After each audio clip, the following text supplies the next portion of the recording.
Hallelujah. So we're back with part 5 on Esau, Edom, and Idumea. Now, we just covered a lot of territory, how Esau came back to the land after Hadad found out that David was dead. And the prophecy was pronounced in 1 Kings to King Shlomo that his kingdom, the 10 tribes, will be given to his servant. Fulfilling prophecy now, sticking with prophecy, in Bereshit chapter 27, Isaac prophesied to Esau that he would be a servant to his brother, but he would get the advantage. And so watch what happens now, following prophecy. So now King Shlomo violated the command of the Most High. He was judged. Prophecy was pronounced against him that he would lose the northern tribes, the 10 tribes of Israel. Then Hadad found out that his descendants found out that David was dead and came back into Israel, being strategically set up fulfilling prophecy. All right. Let's go back to chapter 11 and verse 26. I apologize. Chapter 11, verse 26. And Jeroboam the son of Nebat, the Ephrathite of Zereda, Solomon's servant, whose mother's name was Zeruiah, a widow woman, even he lifted up his hand against the king.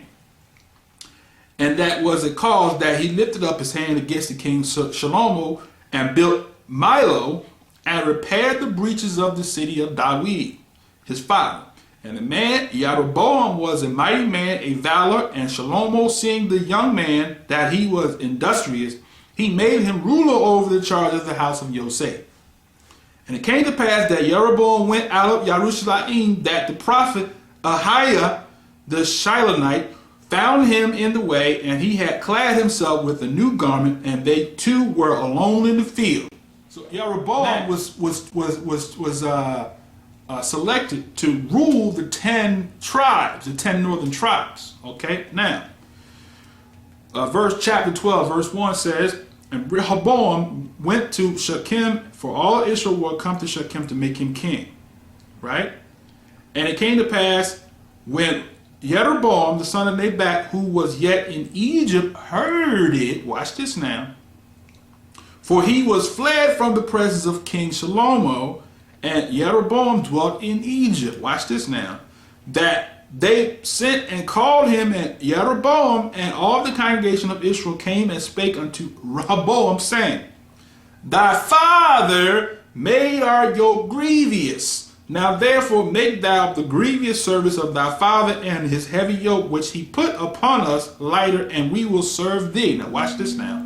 Keep listening. He said unto them, Depart yet for 3 days, then come again to me. And the people departed. And King Rehoboam consulted with the old men and stood before Shlomo his father while he yet lived, and said, How do ye advise that I may answer this people?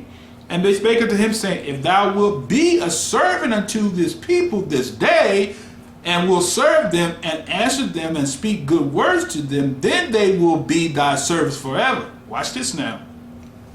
But he forsook the counsel of the old men which they had given him, and consulted with young men that were grown up with him, and which stood before him. And he said unto them, What counsel give ye that we may answer this people, who have spoken to me, saying, Make thy yoke which thy father did put on us lighter.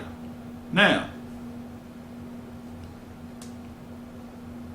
skip down to verse 13. We're in 2 Kings chapter 6, 1 Kings chapter 12, verse 13. He says, And the king answered the people roughly, and forsook the old men's counsel that they gave him, and spake to them after the counsel of the young men, saying, My father made your yoke heavy, I will add to your yoke. My father also chastened you with whips, but I will chasten you with scorpions.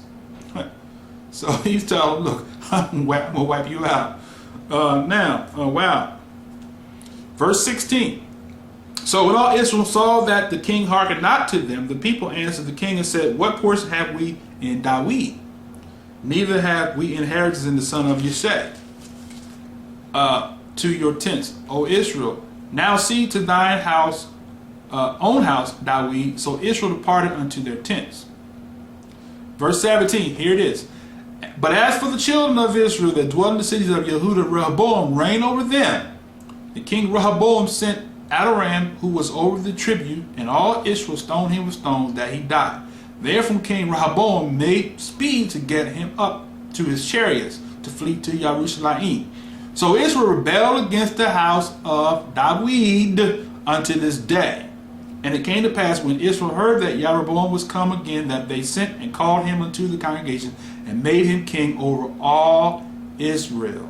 There was none that followed the house of David but the tribe of Yehudah only. So you see that? So the nation of Israel, I kind of read through that fast because I wanted to get to the point that they all made, it says here, they made Jeroboam the king over all Israel, and only the one tribe, we read here, the house of David, Yehudah only, remained in the southern kingdom of Israel. Now, okay, so prophecy was fulfilled that Esau the Edomite, the servant, would come back into the land of Israel and that he would rule, brothers and sisters. He would get the dominion, and that's what happened. He got the dominion. Now, so he had already strategically been pushed into the land of Jerusalem, brothers and sisters, because of the rebelliousness of Shlomo, the king of the whole nation, unified. All right? Now, then we have, but you got to keep in mind now, here's a man who was an Edomite ruling over Israelites, but now we're going to show you how that Israel was taken out of the northern kingdom, whose capital was Samaria, and the apostles went in to wipe them out, to clean them out the land, and to take over. Now, watch this. 2 Kings chapter 17. I apologize. 2 Kings chapter 17. Let's look at verse... let's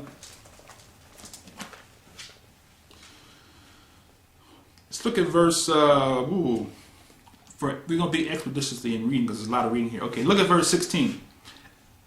2 Kings chapter 17, verse 16. And they left all the commandments of Yah their Elohim, and made them molten images even unto calves, and made a grove, and worshiped all the host of heaven, and served Baal. They caused their sons and daughters to pass through the fire. They used divination, enchantments, and sold themselves to evil in the sight of Yah to provoke him to anger. Therefore Yah was very angry with Israel, and removed them out of his sight. There was none left but the tribe of Yehudah only. So now we have the king went into the northern tribes, and Israel rebelled, did the same thing that Shlomo did, and they were removed out of the kingdom. Now let's go over to the punchline.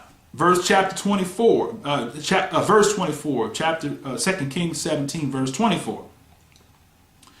And let's look at verse 23, okay? Verse 22.